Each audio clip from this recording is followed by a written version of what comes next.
If you can show me one single person on the planet under the age of 70 that has said what I'm about to say, I want to see it. God is in control of whether this is going to be controversial, whether we sin or don't sin. And there are times, and I would put myself as exhibit A of one of those times, where God is carrying us along by his grace. We're doing all these deeds that he prepared beforehand for us to walk in, right? We're working out what he's worked into us. He's working in us to will and to do according to his good pleasure, right? But what's the worst sin of absolutely anything? What's the worst thing anyone could possibly do? The most dangerous sin. Yeah, you're going to stun me on this one. It's the one that blinds all these Christians we're talking about. It's the one that blinds them to themselves. It's the sin that would keep them from ever thinking it would be possible that they could end up like that guy or that guy. It's pride, bro. Pride. And so the well-meaning Christian who is doing good and is succeeding and needs to be self-aware enough to know that up here does not last forever. It doesn't. This is my personal observation, but also asking a lot of super smart and old and wise mentors and pastors, and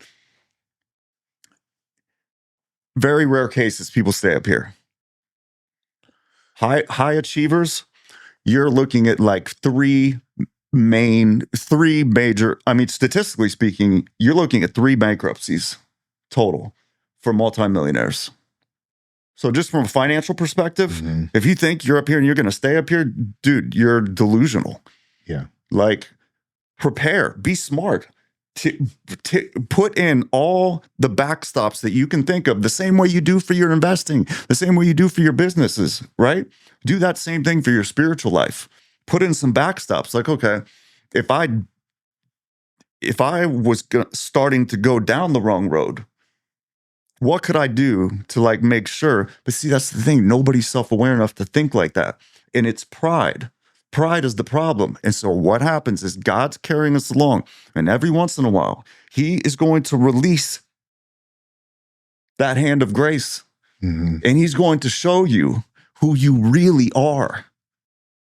Is that the removal of the mask then? And was for you at the top of the mountain, you said running multiple businesses, creating insane financial success for myself, giving 25% of away. So obviously it's coming from a service-oriented place. You're having massive impact in the world. I think you said you've opened and started 40,000 ministries in Cuba, churches.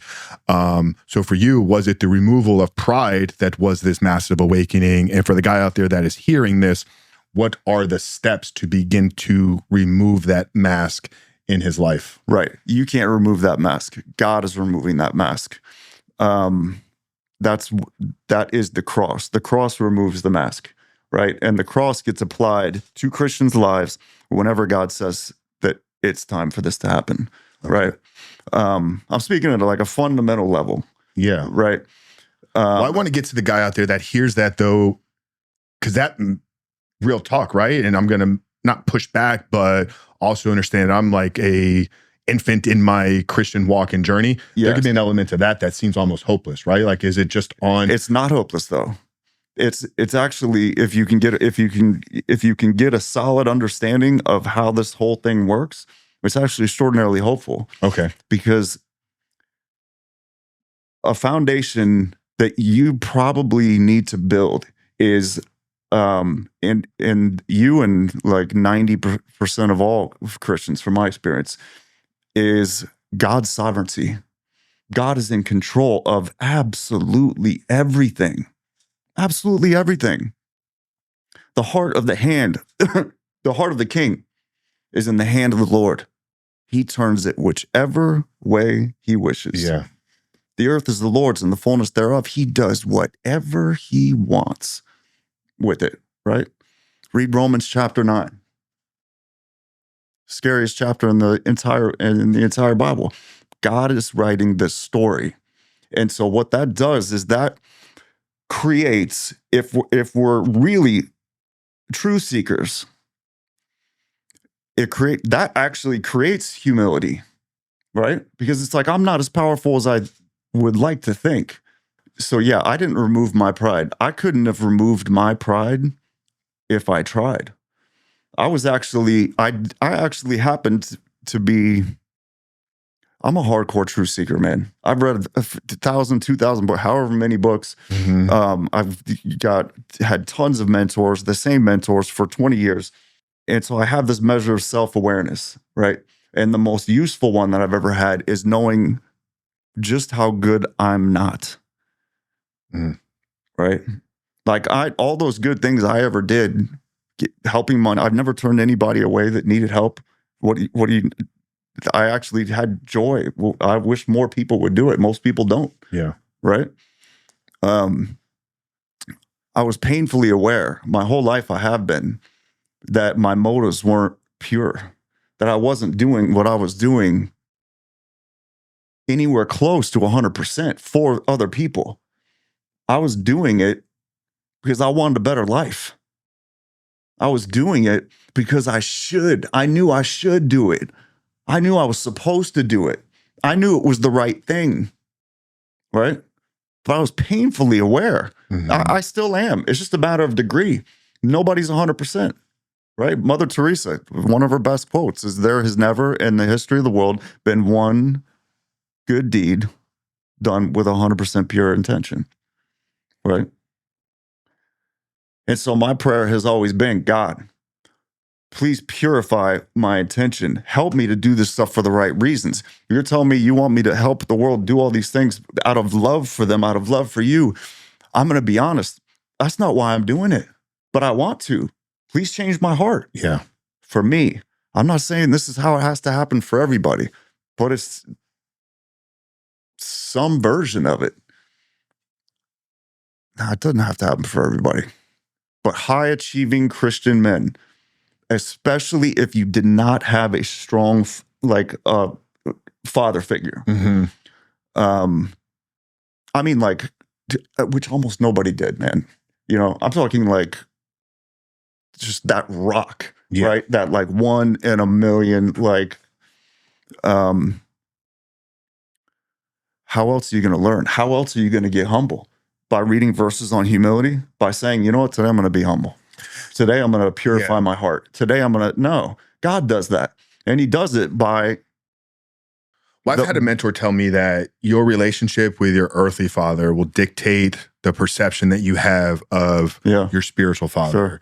And you and I definitely come from a generation of not absent in the home fathers. That's more of what the younger men are suffering with today. But this is post-World War II, masculine, man up, go out there, hard work, provide. So maybe he was present, but not presence in the moment, right? So it shaped, I think, a lot of the men that are going to hear this perception. Because dad was there, but dad wasn't really there. I saw him, but I didn't feel him.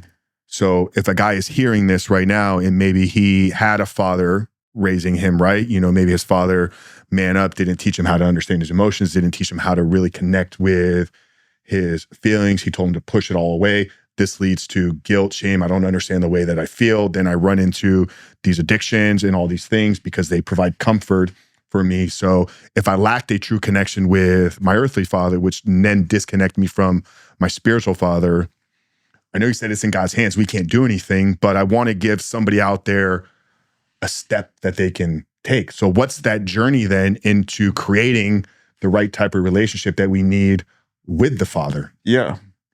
Well, so that guy was me. Okay. But like a real long time ago. Yeah. What did you do? All the drugs. Okay. Drinking. Just partying, basically. Yeah. Yeah, I lost I've lost everything several times. One of the things my spiritual mentor has told me is he's been pastoring for 50 plus years. He's never met one. Honestly, this does make me feel better about life for myself. But if it is either true or it's not, from my experience, has been true. He's never seen one single person, like super successful man, who hasn't lost it all like several times. Yeah. Ever, like never, ever in his life. President Trump filed bankruptcy 4 times, went through 4 wives, right? I don't know, man. I definitely don't want to present a hopeless type of scenario, but I do think that if the guy you're describing who has to go out there, the self-made man, there's no such thing, man.